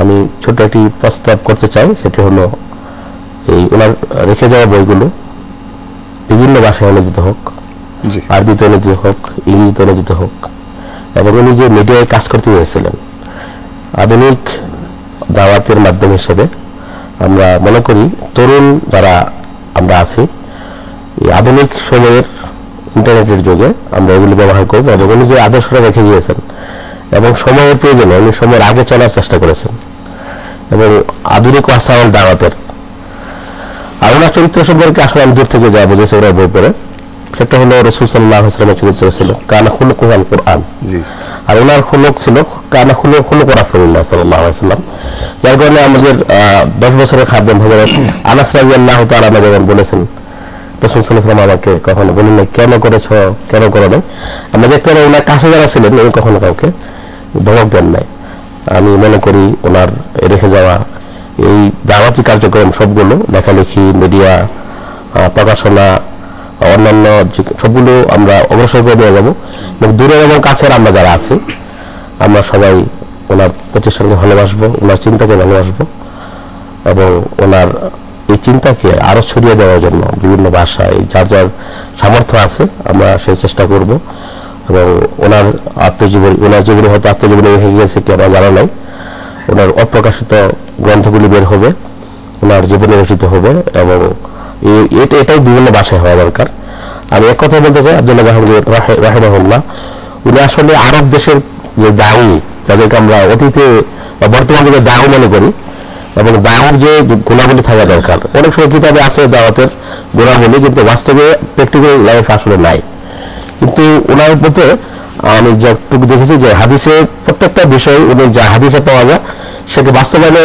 করার জন্য উনি চেষ্টা করতেন এই জন্য ওনার এই কর্মতৎপরতা দেশ এবং দেশের বাইরে সবাই শ্রোতা দর্শক সবাইকে বলবো ওনার চিন্তার আদর্শে জীবিত হয়ে সুন্নাহকে বিশ্বময় ছড়িয়ে দেওয়া এবং এলএমের এই যুগে সবচেয়ে বড় জাহালত এলএমকে নিয়ে অগ্রসর হওয়া উনি ওনার কর্মজীবনে এলএমকে এবং দাওয়াকে এই চেতনাকে ছড়িয়ে দেওয়ার জন্য চেষ্টা করছেন সবাইকে আমরা ওনার জন্য দোয়া করি ওনার জান্নাতি জীবনের কামনা করি আসসালামু আলাইকুম ওয়া রাহমাতুল্লাহ ওয়ালাইকুম আসসালাম ওয়া রাহমাতুল্লাহি ওয়া বারাকাতুহু জাযাকুমুল্লাহ শ্রদ্ধেয় শেখ লবিব আব্দুল্লাহ আমরা তন্ময় হয়ে শুনছিলাম আমাদের সকলের প্রিয় ডক্টর আব্দুল্লাহ জাহাঙ্গীর রহমতুল্লাহি আলাইহির জীবনের বিভিন্ন দিক নিয়ে সম্মানিত শ্রোতা মণ্ডলী আসলেই সমকালীন যুগে আমরা সবাই এ ব্যাপারে একমত বিশ্বের বিভিন্ন দেশে অবস্থানরত বাংলাদেশি ভাইদের সাথে আমরা আলোচনা করে তাদের বিভিন্ন লেখা পড়ে অভিব্যক্তি শুনে আমরা সকলেই মোটামুটি নিশ্চিত যে সমসাময়িক যুগে খুব কাছাকাছি সময়ে বাংলাদেশের ইতিহাসে এরকম আলেমে দ্বীন পাওয়া খুব কঠিন যে যার বিদায়ে সারা বিশ্বে ছড়িয়ে ছিটিয়ে থাকা বাংলাদেশিরা নারী কি পুরুষ সাধারণ শিক্ষিত কি আলেম সমাজ কওমি ঘরানার কি আলিয়ার সকল শ্রেণীর ওলামায়ে কেরাম এবং সাধারণ জনতা সকলের অন্তরে এত ব্যথার সৃষ্টি করেছে এই তার সম্পর্কে মানুষের এই সিম্পেথি তার জন্য মানুষের এই ভালোবাসা সত্যিকার অর্থে তার জীবদ্দশাতেও কেউ আমরা উপলব্ধি করতে পারিনি আল্লাহ সুবহানাহু ওয়া তাআলা আল্লাহর বান্দাকে আল্লাহর বান্দাদের অন্তর এত বেশি জয় করার মতো যোগ্যতা এত বেশি গুণাবলী আল্লাহ তাআলা তাকে দিয়েছিলেন যে যেমনটি শেখ হাসান জামিল বলছিলেন আমি নিজেও আমার জীবনে মনে পড়ে না যে এত কেঁদেছি অন্য কোনো ব্যক্তির জন্য যতটা এই লোকটির জন্য কাদার মতো সৌভাগ্য আমার হয়েছে এবং এখনো পর্যন্ত শুধু আমি নই আমার জানা মতে বহু লোক আছে পৃথিবীর বিভিন্ন প্রান্তে পড়ে আছে যারা আব্দুল্লাহ জাহাঙ্গীর রহমতুল্লাহি আলাইহির বিদায়কে মনে করার সঙ্গে সঙ্গে তাদের অন্তরে এরকম ভাবে বেদনার ঢেউ উঠে সম্মানিত দর্শক মণ্ডলী এর একটি মাত্র কারণ তিনি তার জীবনকে এমন ভাবে গঠন করেছিলেন যেমন ভাবে আমরা সকলেই বই পুস্তকে পড়ে থাকি যেমন ভাবে আমরা সকলে শুনে থাকি আমাদের নবীজির জীবন আদর্শে যেমন ভাবে আমাদের আসলাফ ছিলেন ঠিক তেমনি অত্যন্ত উঁচু আখলাকের অধিকারী অত্যন্ত যোগ্যতার অধিকারী একজন মানুষ ছিলেন জীবনের একটি মুহূর্তকে নষ্ট করেননি অত্যন্ত অল্প সময় তিনি পেয়েছেন দাওয়াতের ময়দানে কাজ করার জন্য তার চাইতে অনেক অনেক বেশি সময় ব্যয় করেও বাংলাদেশে বা আমাদের জানা মতে অনেক ওলামায়ে কেরাম কাজ করছেন কিন্তু তার সিকি ভাগ কাজও করার তৌফিক হয় নাই আল্লাহ সুবহানাহু ওয়া তাআলা তার এই বান্দার সমস্ত আমলগুলোকে কবুল করেন সম্মানিত দর্শক এবার আমরা তার স্মৃতিচারণমূলক কিছু কথা শোনার জন্য অত্যন্ত সংক্ষিপ্ত সময় কিছু কথা শুনবো আলী হাসান তৈয়ব হাফিজাহুল্লাহর কাছ থেকে আপনি আমাদেরকে অনুগ্রহ করে আব্দুল্লাহ জাহাঙ্গীর রহমতুল্লাহ জীবনের কোন একটা দিক সম্পর্কে দিক নির্দেশনা দিন আলহামদুলিল্লাহ ওয়াসসালাতু ওয়াসসালামু আলা রাসূলিল্লাহ قال رسول الله صلى الله عليه وسلم تركت فيكم أمرين لن تضلوا ما تمسكتم بهما كتاب الله وسنة رسوله صلى الله عليه وسلم أو كما قال عليه الصلاة والسلام সত্যিকার অর্থে নিজেকে খুব সৌভাগ্যবান মনে করছি। জীবদ্দশায় আব্দুল্লাহ জাহাঙ্গীর রাহিমাহুল্লাহ তার সান্নিধ্যে এই আসুন্নাহ ট্রাস্টে আসার খুবই ইচ্ছা ছিল। কখনোই প্রত্যাশা করিনি, কল্পনা করিনি, চিন্তাতে কখনো উদয় হয়নি এমন তিনি এভাবে চলে যাবেন। সব মৃত্যুই আসলে অপ্রত্যাশিত, তারপরেও তার মৃত্যুটা এতই অকস্মাৎ ছিল যে আমাদের অভিধানে যে শব্দগুলো আছে আশ্চর্যবোধক বোঝাতে, আমার মনে হয় তার থেকেও বেশি আশ্চর্যজনক মনে হয়েছে, আমাদের কাছে বেদনাবহ মনে হয়েছে। এবং তার মৃত্যুর পরে প্রত্যেকটি মানুষের, বাংলাদেশের ইসলাম প্রিয় দিন দরদি, আল্লাহ রসুলের জন্য, সুন্নাহর জন্য যাদের হৃদয়ে ভালোবাসা আছে, তাদের ভেতর যে ভালোবাসা, আবেগ, কান্না এবং বিরহের ঢেউ যেভাবে উঠেছে, সেটা থেকে আমরা দেখেছি যে তার জন্য তিনি কি জীবন গঠন করেছিলেন। এবং সত্যিকার অর্থে তার জীবনটা ছিল, কবি যেমন বলেন, এমন জীবন তুমি করিবে গঠন, মরিতে হাসিবে তুমি কাঁদিবে ভুবন। আসলে এই সমসাময়িক যুগে যখন ভালো মানুষের খরা চলছে এবং নৈতিকতার, সচ্চরিত্রের রাসূলুল্লাহ সাল্লাল্লাহু আলাইহি ওয়াসাল্লাম যে খুলুকে আযীম নিয়ে এসেছিলেন, সেটার যখন খরা চলছে, এর যখন উপমার বিরল একটা সময় যাচ্ছে, তেমনি সময় তিনি একটা জ্বলন্ত উপমা হয়ে এই জাতির কাছে, পুরা বিশ্ব মানবতার কাছে, যারা তাকে চেনে, মুসলিম সমাজ, সবার জন্য তিনি একটা উপমা হয়েছেন। এবং তিনি এই জীবনটাই গঠন করেছিলেন। তিনি যদিও রোড অ্যাক্সিডেন্টে মারা গেছেন, কিন্তু আমি তার যা দেখেছি যে তার মুখে হাসিটা লেগেছিল, যে হাসিটা তার জীবদ্দশায় সবসময় তার প্রধান বৈশিষ্ট্য, তার স্মারক এবং তার চিহ্ন ছিল। একজন মানুষের চেহারায় বা অবয়বে অনেক রকমের চিহ্ন থাকে, পাসপোর্টে লেখা হয় শরীরে বিশেষ কোনো চিহ্ন থাকলে। তো আমার কাছে মনে হয় যে তার চেহারার বিশেষ নিদর্শন বা বিশেষ যেটা বৈশিষ্ট্য ছিল, যেটা তাকে অন্যদের থেকে আলাদা করে, সেটা ছিল তার সেই হাসি। সেই হাসি, যে হাসি সম্পর্কে আল্লাহ রাসূল সাল্লাল্লাহু আলাইহি ওয়াসাল্লাম বলেছেন, আন তালকা আখাকা বিওয়াজহিন তালিকিন সাদাকা, যে একজন ভাইয়ের সঙ্গে হাসি মুখে তাকানো, তার সামনে হওয়া, তার সামনে আসা, এটা একটা সাদাকা। তিনি চলমান সবসময় এই সাদাকার সওয়াব নিয়ে তিনি চলেছেন এবং এটা তিনি অর্জন করেছেন সেই জায়গা থেকে, যে জায়গাটা তার, যে জায়গার খেদমত করা তার জীবনের ব্রত বানিয়ে নিয়েছিলেন, সেটা হলো সুন্নাহর খেদমা। তিনি তার বক্তৃতায় বলেছেন, আমি শুনেছি যে তার পড়াশোনা শেষ করার পরে তার ভালো অফার ছিল সৌদি আরবে, তিনি সেই অফার উপেক্ষা করে তিনি বাংলাদেশে আসছেন এবং আসার সময় তাকে অনেকেই বারণ করেছেন, অনেক সুহৃদ, অনেক বন্ধু তাকে বলেছেন আপনি কেন বাংলাদেশে যাবেন, সেখানে কোনো মূল্যায়ন হবে না। গুণী লোকেরা সব বিদেশে তাদের কর্মস্থল খোঁজেন এবং সেখানে নিজেদের জাগতিক এবং বৈষয়িক আত্মপ্রতিষ্ঠার চেষ্টা করেন। তিনি সেই সুযোগ পেয়েছিলেন, তিনি সেই সুযোগটা গ্রহণ করেননি। তিনি বলেছেন যে আমার দেশে আমাকে যেতে হবে সুন্নাহর খেদমতের জন্য। এবং তার জীবনের পরতে পরতে এই সুন্নাহ শব্দটা, সুন্নাহর ভালোবাসা, সুন্নাহর জন্য নিজেকে নিবেদন করা, এটা আমরা একদম শেষ পর্যন্ত আমরা দেখতে পেয়েছি। তার কালকে যখন এখানে এসেছি দেখলাম মসজিদুস সুন্নাহ, মাদ্রাসাতুস সুন্নাহ, সুন্নাহ ট্রাস্ট এবং সুন্নাতে উদ্ভাসিত জীবনের জন্য, এবং ইহয়াউস সুনান তার খুবই জনপ্রিয় একটি বই। এবং তিনি তার বক্তৃতায় বলেছেন, আমি শুনেছি একাধিকবার, যে আমার খুব মকবুল দুটি কিতাবের একটি হলো ইহয়াউস সুনান। এবং তার জীবনের সবখানেই এই সুন্নাহর তিনি প্রচার করেছেন, সুন্নাহর ভালোবাসা দেখিয়েছেন। শুধু তাই নয়, রাসূল সাল্লাল্লাহু আলাইহি ওয়াসাল্লাম যেরকম ভাবে তিনি শুধু বলেননি, তিনি শুধু মানুষকে উত্তম উপদেশ দেননি, সেটা তার জীবনে বাস্তবায়ন করেছেন। যেমন আয়েশা রাদিয়াল্লাহু তাআলা আনহাকে প্রশ্ন করা হলে বলেছিলেন যে তুমি কোরআন পড়োনি, রাসূল সম্পর্কে জানতে চাও তার চরিত্র কেমন, কোরআন পড়ে থাকলে কোরআন যেমন তিনি তেমনই। কারণ রাসূল সাল্লাল্লাহু আলাইহি ওয়াসাল্লাম কোরআনকে তার জীবনে সেটা তিনি বাস্তবায়ন করেছিলেন, সেটাকে তিনি সেটার উপমা হিসেবে, ভাস্কর হিসেবে, সেটার জ্বলন্ত প্রমাণ হিসেবে, চলমান প্রমাণ হিসেবে তিনি মানবতার সামনে উপস্থাপিত হয়েছেন। তিনি যে সুন্নাহর ভালোবাসার কথা বলেছেন, প্রচার করেছেন, সুন্নাহর প্রতি যে দরদ তাকে সারাক্ষণ ব্যস্ত রেখেছিল, সেটা তিনি তার জীবনেও সেভাবে বাস্তবায়ন করেছেন। যেমন আমরা সবার মুখে, আপনাদের মুখ থেকে শুনেছি, তিনি যে সবসময় তার জীবনের মধ্যে সুন্নাহ এবং রাসূল সাল্লাল্লাহু আলাইহি ওয়াসাল্লামের জীবনের বৈশিষ্ট্যগুলো উজ্জ্বল হয়ে উঠেছিল।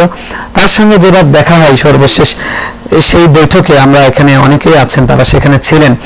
রাহবার মাল্টিমিডিয়ার সেখানে একটা মতবিনিময়ের আয়োজন করেছিলেন আমাদের আহমদুল্লাহ ভাই, তিনি মূলত আসলে এটা কুশীলভ ছিলেন, তিনি এটার জন্য উদ্যোগ নিয়েছিলেন, জাযাহুল্লাহ।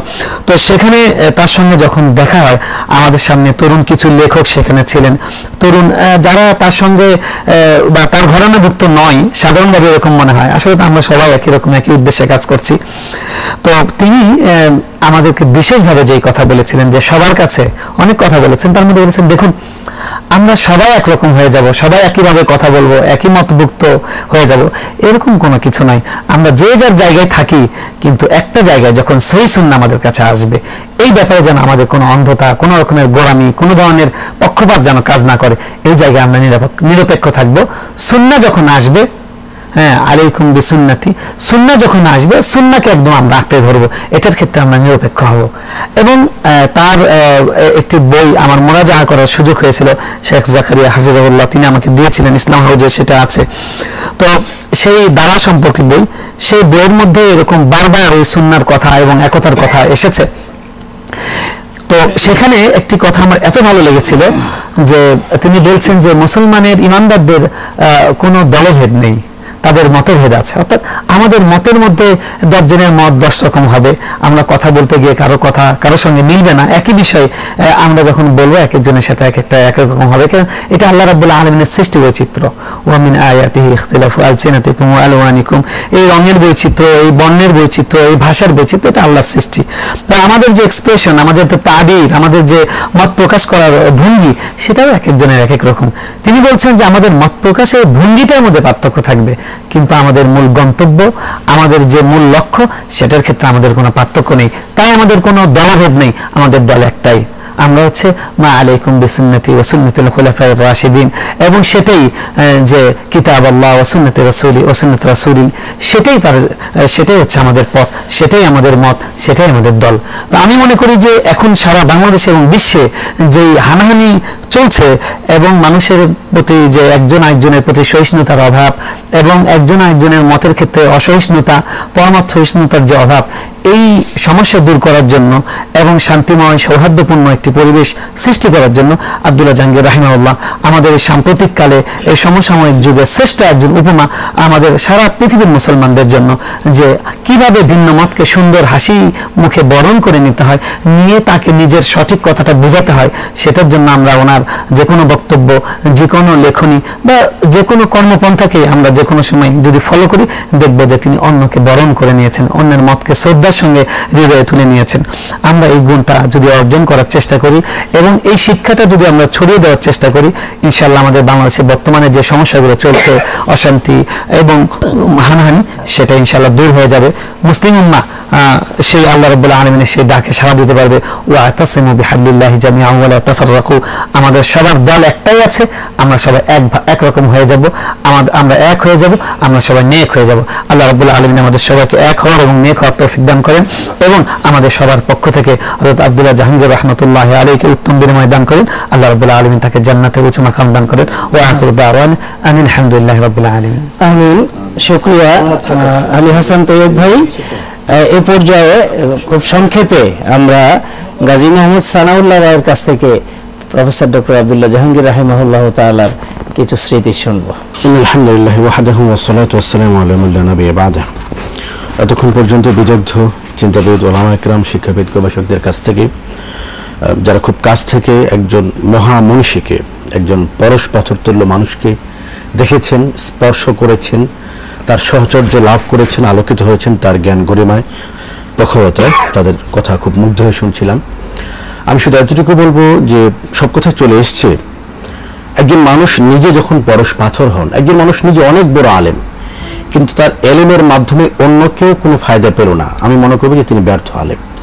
ডক্টর আব্দুল্লাহ জাহাঙ্গীর রাহিমাহুল্লাহ তাআলা, খুব কষ্ট লাগছে যে আজকে এত অল্প সময়ে তার নামের শেষে রাহিমাহুল্লাহ তাআলা বলতে হচ্ছে। কিছুদিন আগেও আমরা যার সম্পর্কে হাফিজাহুল্লাহ তাআলা বলতাম। তো তার সবচেয়ে বড় যে আকর্ষণীয় বিষয়টি ছিল, তিনি অন্যদেরকে প্রভাবিত করতে পারতেন। অন্য হাজারো লাখো আলেমের জন্য অনুকরণীয় ছিলেন। তার আদর্শ, তার শিক্ষা, তার আচরণ, তার ইলম, তার কর্মতৎপরতার মাধ্যমে অসংখ্য আলেম নিজের জীবনের কর্মের নতুন গতি খুঁজে পেয়েছে। বিশেষ করে স্যারের সঙ্গে প্রথম আমার দেখা 2010 সালে বগুড়ার একটি সেমিনারে স্যারকে প্রথম দেখেছি। এরপরে স্যারের সঙ্গে বিভিন্ন আলোচনায় যুক্ত হওয়ার সুযোগ হয়েছে। দেশের জনপ্রিয় কয়েকটি চ্যানেলে স্যারের আলোচনা যেখানে হতো উপস্থাপনার সুযোগ হয়েছে। একেবারে 3-4 দিন পর্যন্ত আমরা একসঙ্গে থেকেছি, স্যার আলোচনা করেছেন, আমি উপস্থাপনা করেছি। সর্বশেষ সাক্ষাৎ হলো গত হজের মৌসুমে। আমি যেটা শুনেছি স্যার প্রায় 25 থেকে 26 বার হজ করেছেন, তার জীবনের শেষ হজ ছিল গত বছর। তো সেই সময় আমি স্যারের সঙ্গে দেখা করেছি মক্কার একটি চ্যানেল কানাতুল মক্কা, সেখানে আমাদের উস্তাদ মাওলানা মামুন হক ছিলেন। কানাতুল মক্কা থেকে বাংলাদেশের 5 জন প্রতিনিধি যারা কাবা দেখার অনুভূতি নিয়ে কথা বলবেন, এরকম 5 জন আলেমের কথা তারা জানতে চাইল। তো আমি জেনেছি যে আব্দুল্লাহ জাহাঙ্গীর স্যার সেখানে আছেন, উস্তাদ মামুন হক সেখানে আছেন। তো উস্তাদ মামুন হককেও আমি রাজি করাতে সক্ষম হয়েছি। তো শাহকে যখন বললাম তখন তিনি ফোনে প্রথমে রাজি হলেন। আমি দেখা করতে গেলাম, তো তখন তিনি বললেন মাওলানা, আমি দেখলাম যে শেখ ল্যাপটপ নিয়ে গিয়েছিলেন, খুব কাজ করছিলেন। তাই বললাম যে ওস্তাদ আপনি যদি একটু সময় দিতেন, কানাতুল মক্কা বাংলাদেশ থেকে 5 জন আলেমের সাক্ষাৎকার নিতে চেয়েছে। তো তিনি বললেন যে এটি অন্য কাউকে দিয়ে করে নেন, এই কারণে যে ভালো আরবি জানে এমন অনেক ওলামা কেরাম এখন আছেন মক্কাতে হজ করতে এসেছেন, আমি এই সময়টাতে একটা কিতাবের কাজ করছি। তো আমি বললাম যে স্যার অনেক কাজ তো আলহামদুলিল্লাহ জীবন আপনি করেছেন এবং আপনি জীবনের এতগুলি সুন্দর প্রকল্প সমাপন করেছেন যেটার একটাও একজন মানুষ তার গোটা জীবন শেষ করতে পারবে না। উনি বললেন, খুব সেই কথাটা আজকে হৃদয়ে খুব বাজে, যে মাওলানা জানি না কতদিন বাঁচবো, যতটুকু সময় কাজ করা যায়। আমি খুবই অবাক হলাম, স্যার সেই মিসফালা থেকে অনেক দূরে থাকতেন, সেখান থেকে 5 ওয়াক্ত নামাজ হারামে পড়তেন, পড়েই চলে যেতেন। একটি কিতাবের বোধহয় শেষ অংশ তিনি বাইবেল সম্পর্কে একটি কিতাব তখন লিখছিলেন। তো এই যে কাজ পাগল একটি মানুষ এবং অন্যের জন্য নিজের জায়গাটিকে ছেড়ে দেওয়ার যেই প্রবণতা, যেই চমৎকার একটি সৌন্দর্য আখলাক তার মাঝে ছিল, এইটাই তো একজন আলেমের জন্য অনেক বড় তার একটি বৈশিষ্ট্য, যেটির মাধ্যমে মানুষ প্রভাবান্বিত হতে পারত। আমি আজকের এই আপনাদের সকলের আলোচনা থেকে যতটুকু আমরা শিখতে পারলাম, জানতে পারলাম, একটি বিষয় যদি আমরা গ্রহণ করতে পারি, অন্যের জন্য নিজের জায়গাটুকু ছেড়ে দেওয়া। সাহাবা কেরামের যে আদর্শের কথা আমরা বারবার বলি মানুষকে, অথচ সেই আদর্শ আমাদের অনেকের মাঝে নেই। আব্দুল্লাহ জাহাঙ্গীর রহিমাহুল্লাহ তাআলা এই আদর্শ আমাদেরকে শিখিয়ে দিয়ে গেছেন যে মানুষকে ভালোবাসতে শেখো, মানুষকে শ্রদ্ধা করতে শেখো এবং মানুষকে ভালোবাসা দিয়ে পৃথিবীর সকল মানুষের হৃদয়কে জয় করা যায়। সেই গুণগুলি যদি আমরা হাসিল করতে পারি, অর্জন করতে পারি, তবেই ডক্টর আব্দুল্লাহ জাহাঙ্গীরকে স্টাডি করা, তাকে অধ্যয়ন করা, তাকে গবেষণা করা সত্যি সেই আলোকদীপ্ত পথে আমাদের পদার্পণ হবে। আল্লাহ রাব্বুল আলামিন আমাদের সবাইকে সেই তৌফিক দান করুন। তার সঙ্গে সঙ্গে যতগুলি কর্মতৎপরতায় শেখ সাফল্যের অবদান রেখেছেন, কিছু করে হলেও আমরা যেন সেগুলি করতে পারি, সেই তৌফিক কামনা করে রেখে দিয়ে বিদায় নিচ্ছি। শুকরিয়া আমাকে কথা বলার সুযোগ জানার জন্য। আসসালামু আলাইকুম ওয়া রাহমাতুল্লাহি ওয়া বারাকাতুহু। আলহামদুলিল্লাহ, আমরা তন্ময় হয়ে আলোচকদের সব আলোচনা শুনেছি। আমাদের ইচ্ছা করছে না যে আমরা এই চমৎকার আলোচনা অনুষ্ঠানটা অত অল্প সময়ে শেষ করে ফেলি। আমরা আরও করব ইনশাআল্লাহ, আরও কথা আমাদের আছে, আমরা শুনব। তো এই পর্যায়ে আমাদেরকে শেষ করতেই হবে। এ পর্যায়ে আমরা জানি যে রাসূলুল্লাহ সাল্লাল্লাহু আলাইহি ওয়াসাল্লাম বলতেন তার পরিবারের লোকজনদেরকে যে আমার ভিতর এবং বাহিরের যা কিছু আছে সব কিছু জানিয়ে দাও। তার কিছু গোপন ছিল না, সব কিছুই যেহেতু সুন্নাহ। আর প্রফেসর ডক্টর আব্দুল্লাহ জাহাঙ্গীর রাহিমাহুল্লাহ তাআলা যেহেতু সুন্নাহরই একজন খাদেম ছিলেন, তো সেই খাদেমের পরিবারের একমাত্র পুত্র সন্তান শেখ উসামার কাছ থেকে তার পিতার জীবনের কিছু দিক আমরা অতি সংক্ষেপে জানবো এখন ইনশাআল্লাহ। বিসমিল্লাহির রহমানির রহিম, আলহামদুলিল্লাহ ওয়াসসালাতু ওয়াসসালামু আলা রাসূলিল্লাহ ওয়া আলা আলিহি ওয়া আসহাবিহি আজমাইন, আম্মা বা'দ। আল্লাহ রাব্বুল আলামিনের ইচ্ছায় আল্লাহ তাআলা তার বান্দাকে যখন সময় হবে তখনই নিয়ে নেবেন, এবং এটাই আল্লাহ তাআলার ফয়সালা হিসাবে আমাদেরকে মেনে নিতে হবে এবং বুঝতে হবে যে এটার মধ্যেই নিশ্চয়ই খায়ের আছে।